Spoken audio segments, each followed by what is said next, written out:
Hey, good morning, everybody. Bob with Trade Genius. It's the 11th of October, and we got the Trump trade news ramp up again. And we're hitting overbought again, but we're very nearly parabolic here since the 8th of October. It's just been an amazing climb on essentially no news but hope. And so we'll have to see where this thing ends up. But here's the line of the last high.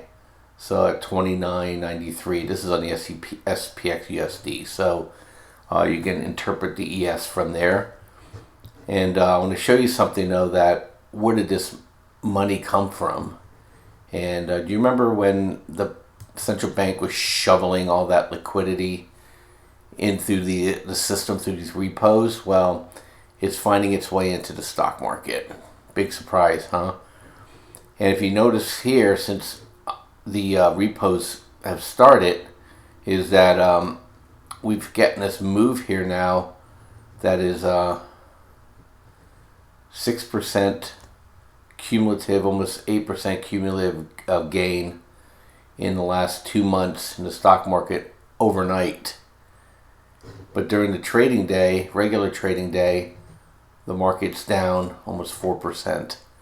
So basically, the overnight action is ramping it on low volume and bringing it back in and selling it off all during the day. So if you like to trade this stuff, is that you can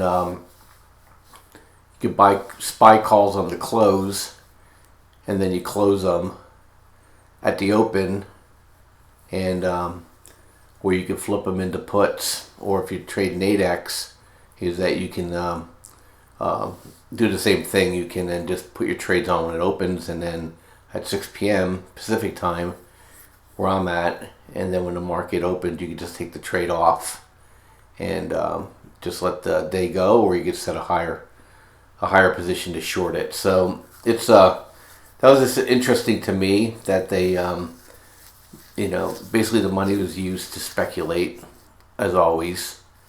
Just amazing to me. But let's go back to here and take a peek.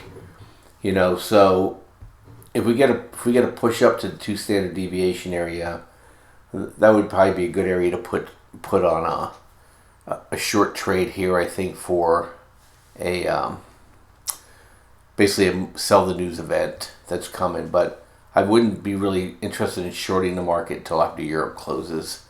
They tend to try to push anybody who's short the market into that close to cover. So anyhow, and then Nasdaq's doing the same thing. So and I'll just even bring up the delay here. This is the delayed Nasdaq.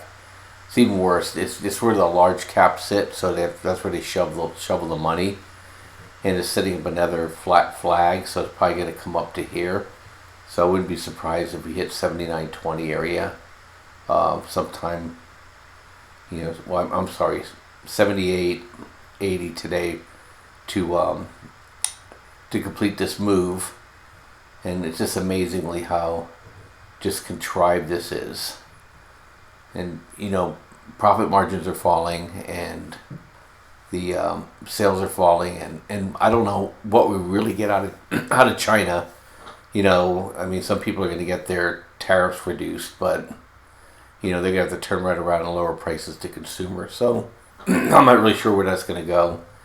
And then here's the weak sister in my view, and this is the short trade that we still have on, and I'm going to maintain it. I'm just managing it through puts and selling puts against it.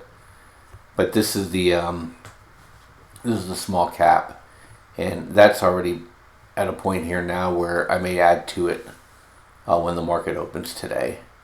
But it's the one that struggles the most, and I think this is the one that's going to come down the most once this trade news is out of the way, because then there's nothing left to pump the market.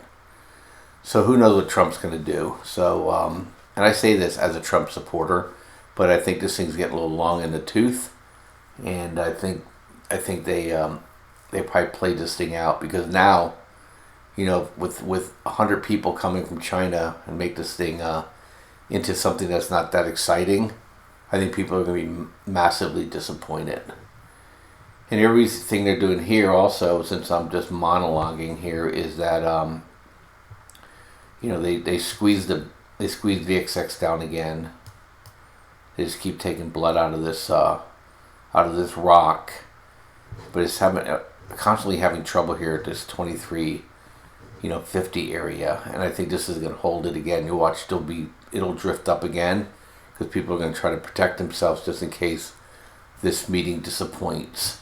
And then the other thing they're doing too is they're selling off the 10-year bond, and to basically use it as fuel also for the stock market, and say, hey, everything's great, pressure's off, risk on is back, and but if you notice yesterday, the 30-year bond was the lowest auction ever in history. So I think they're trying to get the 10-year higher, so the 2 years lower, because the Federal Reserve's going to be buying the short end of the curve, and so they're trying to create a positive yield curve so the banks don't go completely broke. And if you notice, they're not lowering credit card rates. I saw yesterday that mortgage rates aren't falling either. So they're just sticking it to the consumer while they suck up the arbitrage between what they have to pay and what they have to pay out. So nothing new, and the consumer's still going to get squeezed, unfortunately. But anyway, we're going to wait and see. This is going to be an interesting day. The meeting's not till the end of the day, so it might be all after hour stuff, and then people wake up Sunday morning with a gap either direction. Not a fun place to be. Anyway, I'll catch you guys later. Bye.